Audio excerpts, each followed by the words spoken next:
YouTube channel. അപ്പോൾ നിങ്ങൾ കഴിഞ്ഞ വീഡിയോയിൽ എന്റെ കുറച്ച് ഡ്രോയിങ്സ് ഒക്കെ കണ്ടിട്ടുണ്ടായിരുന്നു. അപ്പോൾ ഈ ഒരു വീഡിയോയിൽ വന്നിട്ട് എന്റെ കുറച്ച് ആർട്ട് സപ്ലൈസും പിന്നെ എന്റെ കുറച്ച് പെയിന്റിങ്സ് ആയിട്ടുള്ള സംഭവങ്ങളാണ് കാണാൻ പോണത്. അപ്പൊ എങ്ങനെയാ തുടങ്ങിയാലോ? അപ്പൊ ആദ്യം തന്നെ ഈ ഒരു വാട്ടർ കളറിന്റെ ട്യൂബ്സ് ആണ്. ഇത് ഞാൻ ഏതാണ്ട് ഒരു ഫോർത്തിലോ ഫിഫ്തിലോ ഒക്കെ പഠിക്കുന്ന സമയത്ത് മേടിച്ചതാ. എന്താണ് രണ്ട് സെറ്റ് ഓഫ് കളേഴ്സ് എന്നൊക്കെ ചോദിച്ചു എന്ന് പറഞ്ഞാൽ ഇത് എന്റെയും എന്റെ ഏട്ടന്റെയും കൂടിയിട്ടുള്ള കളേഴ്സ് ആണ്. ഇത് യൂസ് ചെയ്യാണ്ട് ഭയങ്കര ഡ്രൈ ആയിട്ടുണ്ട്. പക്ഷെ നമുക്ക് ഇതിൽ കുറച്ച് വെള്ളമൊക്കെ സ്പ്ലിറ്റ് ചെയ്തിട്ടൊക്കെ യൂസ് ചെയ്യാൻ പറ്റും. ഇപ്പൊ ഞാൻ വലുതായിട്ട് യൂസ് ചെയ്യുന്നില്ല, കാരണം അങ്ങനെ പെയിന്റിങ്സ് ഒന്നും ചെയ്യാറില്ലല്ലോ, അതുകൊണ്ട് വലുതായിട്ട് യൂസ് ഒന്നും ചെയ്യുന്നില്ല. ഇതിന്റെ കൂടെ ബ്രഷ് ഒന്നും കിട്ടാറില്ല. പണ്ട് ഞാൻ വാങ്ങിയ സമയത്ത് ഇതിന്റെ ഉള്ളിലായിട്ട് എടുത്തു വെച്ചതാണ് സംഭവം. നിങ്ങൾക്ക് ഇത് കാണുമ്പോൾ തന്നെ മനസ്സിലായിട്ടുണ്ടാവും ഇത് കുറച്ച് പഴക്കമൊക്കെ ഉണ്ട് ഈ കളേഴ്സ് ഒക്കെ. ഇനി അടുത്തത് കുറച്ച് ഫാബ്രിക് പെയിന്റ്സ് ആണ്. ഇത് വന്നിട്ട് അത്ര പഴക്കമൊന്നുമില്ല. ഇത് ഞാൻ കുറച്ച് ലേറ്റസ്റ്റ് ആയിട്ട് ഒരു 6 months ബിഫോർ ഒക്കെ വാങ്ങിയ സംഭവമാണ്. പേസ്റ്റൽ ഷെയ്ഡ്സ് വരുന്ന ഫാബ്രിക് പെയിന്റ് ഒക്കെ ഒരു സമയത്ത് ട്രെൻഡിങ് ആയിരുന്നല്ലോ, ആ ഒരു സമയത്ത് വാങ്ങിയതാണ് ഇതൊക്കെ.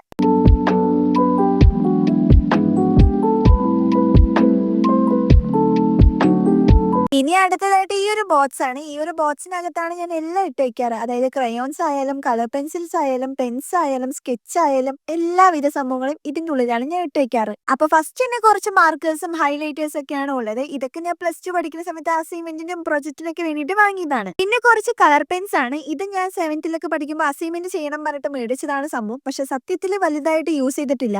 പിന്നെ കുറച്ച് ക്രയോൺസ് ആണ്. ഈ ഒരു ക്രയോൺസിന്റെ അവസ്ഥ കാണുമ്പോൾ തന്നെ നിങ്ങൾക്ക് മനസ്സിലാക്കാൻ പറ്റും ഇത് എന്റെ 1ാം ക്ലാസ്സിലെയോ 2ാം ക്ലാസ്സിലെയോ ക്രയോൺസ് ആണ്. വലിയ ഉപയോഗമൊന്നുമില്ല, എന്നാലും ഒരു ഓർമ്മയ്ക്ക് ഇരിക്കട്ടെ എന്ന് പറഞ്ഞിട്ട് എടുത്തു വെച്ചതാണ് സംഭവം. ഇനിയാണ് എന്റെ ഫേവറേറ്റ് ആയിട്ടുള്ള സംഭവം. ഈ ഒരു സ്കെച്ച് എന്റെ ഫേവറേറ്റ് ആയിട്ടുള്ള സ്കെച്ച് ആണ്, ഇപ്പോഴും ഫേവറേറ്റ് ആണ്. ഇത് ഞാൻ 4th-ലോ 5th-ലോ പഠിക്കുന്ന സമയത്ത് മേടിച്ചതാണ് സംഭവം. ആ സമയത്ത് ഏട്ടന് വാങ്ങി കൊടുത്തപ്പോൾ കൂടെ എനിക്കും കൂടെ വാങ്ങി തന്നിട്ടുണ്ടായിരുന്നു. അതുകൊണ്ട് തന്നെ ഇതിൽ 2 സെറ്റ് ഉണ്ട്. ഒരു സെറ്റിൽ ഏതാണ്ട് 26, 27 കളേഴ്സ് ആണ് ഉള്ളത്. പിന്നെ കുറച്ച് കളർ പെൻസിൽസ് ആണ് ഡബിൾ സൈഡഡ് വരുന്നത്. ഇത് മിക്ക ആൾക്കാരുടെ അടുത്ത് ഉണ്ടാവും. ഇനി നെക്സ്റ്റ് ആണ്. ഇത് എന്റെ 1 of my ഫേവറേറ്റ് എന്ന് പറയാം. ഞാൻ ചാനൽ തുടങ്ങിയ സമയത്ത് ആദ്യമായിട്ട് വാങ്ങിയിട്ടുള്ള ഒരു പേസ്റ്റൽ കളേഴ്സിന്റെ സെറ്റ് ആണ്. ഇത് അടിപൊളിയാണ് ഗൈസ്. എനിക്ക് ഭയങ്കരമായിട്ട് ഇഷ്ടപ്പെട്ട കളേഴ്സ് ആണിത്. എന്റെ മിക്ക വീഡിയോ എടുത്ത് നോക്കിയാലും നിങ്ങൾക്ക് കാണാൻ പറ്റും. അതിൽ കളേഴ്സ് ആയിട്ട് ഞാൻ യൂസ് ചെയ്തിട്ടുള്ളത് ഈ ഒരു സ്കെച്ച് ആണ്. സത്യം പറയാലോ ഈ ഒരു ഡോംസിന്റെ പേസ്റ്റൽ കളേഴ്സ് അടിപൊളിയാണ്. എനിക്ക് ഭയങ്കരമായിട്ട് ഇഷ്ടപ്പെട്ടിട്ടുള്ള സംഭവമാണ് ഇത്. ഡോംസിന്റെ എല്ലാ പ്രോഡക്ട്സും അടിപൊളിയാണ്, പക്ഷെ ഈ ഒരു സംഭവം മസ്റ്റ് ബൈ ആണ്. എന്തായാലും വാങ്ങി ട്രൈ ചെയ്ത് നോക്കിക്കോളൂ. പിന്നെ അടുത്തതായിട്ട് ഈ ഒരു കുട്ടി വാട്ടർ കളറിന്റെ സെറ്റ്. ഇതാണ് എനിക്ക് ലൈഫിൽ ആദ്യമായിട്ട് വാട്ടർ കളർ എന്ന് പറഞ്ഞിട്ട് വാങ്ങി തന്നിട്ടുള്ള സംഭവം. ഇതെന്തായാലും മിക്ക കുട്ടികളുടെ അടുത്ത് ഉണ്ടാവും. സംഭവം എന്താണെന്ന് വെച്ചാൽ ഇത് ബിഗിനർ ഫ്രണ്ട്ലി ആയിട്ട് യൂസ് ചെയ്യാൻ പറ്റിയിട്ടുള്ള ഒരു വാട്ടർ കളറാണ്.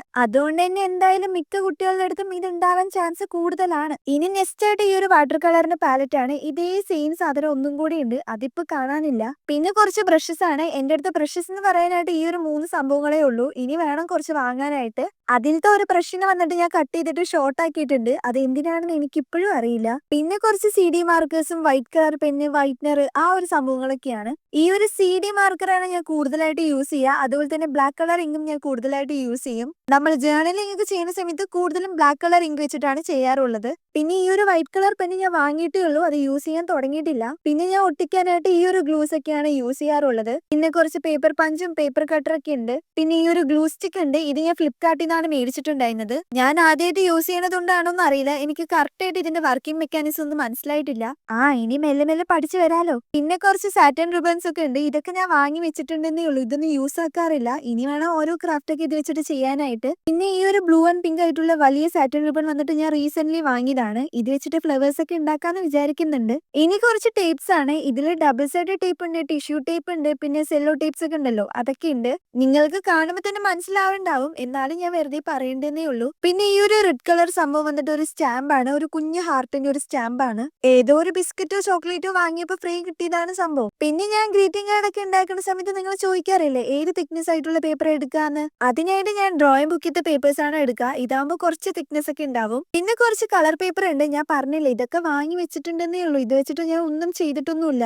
ഇങ്ങനത്തെ കളർ പേപ്പർ ഒക്കെ കാണുമ്പോൾ ഇത് വെച്ചിട്ട് ഓരോന്നൊക്കെ ചെയ്യാന്ന് പറഞ്ഞിട്ടാണ് ഞാൻ വാങ്ങാറുള്ളത്. പക്ഷെ ഇത് വെച്ചിട്ടൊന്നും ചെയ്യാറില്ല, അതാണ് വലിയ സത്യം. ഈ ഒരു കളർ പേപ്പേഴ്സ് ഒക്കെ ഭയങ്കര ക്വാളിറ്റി കുറവായിട്ട് എനിക്ക് തോന്നിയിട്ടുണ്ടായിരുന്നു. സംഭവം എന്താണെന്ന് വെച്ചാൽ ഈ ഒരു റെഡ് കളർ പേപ്പർ വെച്ചിട്ട് ഞാൻ ഒരു റോസ് പൂ ഉണ്ടാക്കിയിട്ടുണ്ടായിരുന്നു. അതിന്റെ ഷോർട്സ് ഞാൻ അപ്ലോഡ് ചെയ്തിട്ടുണ്ട്. ആ സമയത്ത് ഉണ്ടാക്കുമ്പോൾ തന്നെ കയ്യിലൊക്കെ കളർ ആവുന്നുണ്ട്. പിന്നെ പേപ്പറൊക്കെ ഭയങ്കര തിന്നാണ്. അതുകൊണ്ട് ഈ ഒരു പേപ്പർ വെച്ചിട്ടൊക്കെ ഒരു ക്രാഫ്റ്റ് ചെയ്യാൻ മടി കയറി പോയാലോ എന്നൊക്കെ. അപ്പൊ നമുക്ക് എന്തായാലും ജേർണലിംഗ് ചെയ്യുമ്പോൾ യൂസ് ചെയ്യാം. അതിന് പകരമായിട്ട് വല്ല കളർ പേപ്പറിന്റെ ആവശ്യം വന്നു എന്ന് പറഞ്ഞാൽ ഞാൻ ഈ ഒരു സ്ക്രാപ്പ് ബുക്കിൽ നിന്ന് കീറിച്ചെടുക്കാറുണ്ട്. ഇതിലത്തെ പേജസ് ഒക്കെ അത്യാവശ്യം ക്വാളിറ്റി ഉണ്ട്. ചാർട്ട് പേപ്പേഴ്സിന്റെ തിക്നെസ് ഒക്കെ വരുന്നുണ്ട്. അതുകൊണ്ട് നമ്മൾ ഈ ഒരു സ്ക്രാപ്പ് ബുക്കിൽ നിന്ന് എടുക്കുന്നു. ഈ ഒരു ബുക്കിൽ കുറച്ച് ടോയിനോന്റെ പിക്ചേഴ്സ് ഒക്കെ കാണാൻ പറ്റും. ആ ഒരു സമയത്ത് ഞാൻ ടോവിനോയുടെ ഫാനായിരുന്നു. അപ്പൊ കുറെ പിക്ചേഴ്സ് ഒക്കെ ഒട്ടിച്ചിട്ടുണ്ട്. അതാണ് ഇത്. പിന്നെ ഞാൻ കുറച്ച് ബണ്ടിൽസ് ആയിട്ട് കളർ പേപ്പർ മേടിച്ചിട്ടുണ്ടായിരുന്നു. ഇത് കുറച്ച് അഫോർഡബിൾ ആയി തോന്നിയപ്പോൾ ഞാൻ വാങ്ങിയതാണ്. ഇതിന് ഏതാണ്ട് 200 ഉള്ളിലേ വന്നിട്ടുണ്ടായിരുന്നുള്ളൂ. എജു മാർട്ടിൽ കണ്ടപ്പോൾ ഞാൻ ചുമ്മാ എടുത്തതാ. കുറച്ച് അഫോർഡബിൾ ആയി തോന്നിയപ്പോൾ വാങ്ങി. ഈ ഒരു കവറിലാണെങ്കിൽ നമുക്ക് വേണ്ട മിക്ക കളേഴ്സും തന്നെ ഉണ്ട്. അതുകൊണ്ട് ഒന്നും നോക്കിയില്ല, അപ്പൊ തന്നെ എടുത്തു. പിന്നെ കുറച്ച് വാഷി ടേപ്സ് ആണ്. ഇതൊക്കെ ഞാൻ 7th പഠിക്കുമ്പോൾ അസൈൻമെന്റിന്റെ ഫ്രണ്ട് പേജിൽ ഒട്ടിക്കാനായിട്ട് വാങ്ങിയതാണ്. സംഭവം ഇതൊക്കെ യൂസ് ആക്കാൻ മടിയായിരുന്നു. വേറൊന്നും അല്ല, ഇതൊക്കെ യൂസ് ആക്കുമ്പോൾ വേഗം തീർന്നു പോയാലോ എന്ന് ഓർത്തിട്ടുള്ള ഒരു വിഷമം. അതുകൊണ്ട് തന്നെ കുറച്ച് പിശുക്കിയിട്ടാണ് ഞാൻ ഇതൊക്കെ യൂസ് ചെയ്തിട്ടുണ്ടായിരുന്നത്. പിന്നെ കുറച്ച് ഹാൻഡ് മെയ്ഡ് ആയിട്ടുള്ള വിന്റേജ് തീമിൽ വരുന്ന കുറച്ച് വാഷി ടേപ്സ് ആണ്. ഇത് ഞാൻ ചാനൽ തുടങ്ങിയ സമയത്ത് ഉണ്ടാക്കിയിട്ടുള്ള ഒരു വാഷി ടേപ്സ് ആണ്. പക്ഷെ ഇതിന്റെ വീഡിയോ ഒന്നും ഞാൻ പോസ്റ്റ് ചെയ്തിട്ടില്ല. വേറൊന്നുമല്ല, വീഡിയോ കാണുമ്പോൾ എനിക്ക് അത്ര സാറ്റിസ്ഫൈഡ് ആയിട്ട് തോന്നിയില്ല. അപ്പൊ ഞാൻ ആ വീഡിയോസ് ഒക്കെ ഡിലീറ്റ് ആക്കി. ഇനി എന്തായാലും നമുക്ക് വിന്റേജ് തീമിൽ വരുന്ന ജേർണലിംഗ് സപ്ലൈസിന്റെ വീഡിയോ തന്നെ സെപ്പറേറ്റ് ആയിട്ട് തന്നെ ചെയ്യാം. അപ്പോൾ ഇതൊക്കെയാണ് എന്റെ ആർട്സും ക്രാഫ്റ്റ് സപ്ലൈസ് എന്നൊക്കെ പറയാനായിട്ട്. ഓൾമോസ്റ്റ് എല്ലാം ഞാൻ ഇൻക്ലൂഡ് ചെയ്തിട്ടുണ്ട് എന്നാണ് എന്റെ ഒരു വിശ്വാസമല്ല, ഞാൻ എല്ലാം ഇൻക്ലൂഡ് ചെയ്തിട്ടുണ്ട്. അപ്പൊ ഇത്ര നേരം കണ്ടിരുന്ന എല്ലാവർക്കും ബിഗ് താങ്ക് യു. അപ്പോൾ thanks for watching my video ഇഷ്ടമായാലും ലൈക്കും കമന്റും സബ്സ്ക്രൈബും ഒക്കെ ചെയ്യുമല്ലോ. അപ്പൊ ഓക്കെ, ബൈ.